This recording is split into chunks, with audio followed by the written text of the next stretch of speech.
காதல் சாப விடுறேன், உனக்கும் இது நடக்கும் பார்.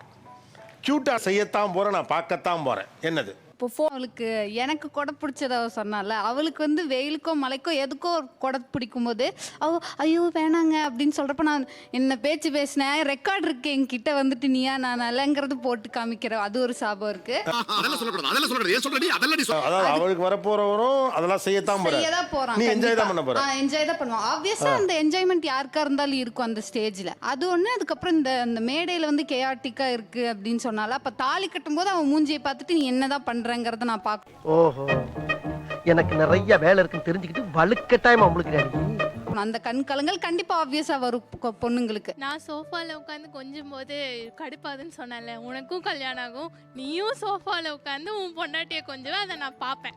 அப்ப நான் கேட்பேன், ஏண்டா நான் கொஞ்சம் போது அப்படி சொன்னேன்லடா, இப்போ உனக்கு என்னடா ஆச்சு அப்படின்னு நான் கேட்பேன். இதுக்கெல்லாம் யார் காரணம் தெரியுமா? என்ன நினைச்சுக்கிட்டு இருக்கீங்க சார்? இந்த பெட் நேம்ஸ்லாம் அவங்களும் வைப்பாங்க சார். கண்டிப்பா கொஞ்சல்ஸ்லாம் இருக்கும்ல, பேபின்னு கொஞ்சறது, ஏன்னா ஆரஞ்சு குட்டின்னு கொஞ்சுவாங்க. ஐயோ சாமி, வேற அது அந்த மாதிரி. ஆரஞ்சு குட்டியா? ஆமா சார், ஆரஞ்சு ஜூஸ் நான் நிறைய குடிச்சிட்டே இருப்பேன். Oh girl why are you cringe bro max அப்படின்லாம் அவ பேசுவா சார். ஆனா அவளுக்கு அதே மாதிரி வந்து அவளும் ஒரு நாள் வந்து அவங்க ஹஸ்பண்ட்னு வந்தா அவளும் அதே மாதிரி கொஞ்சுவா அப்படின்னு நான் சொல்றேன் சார்.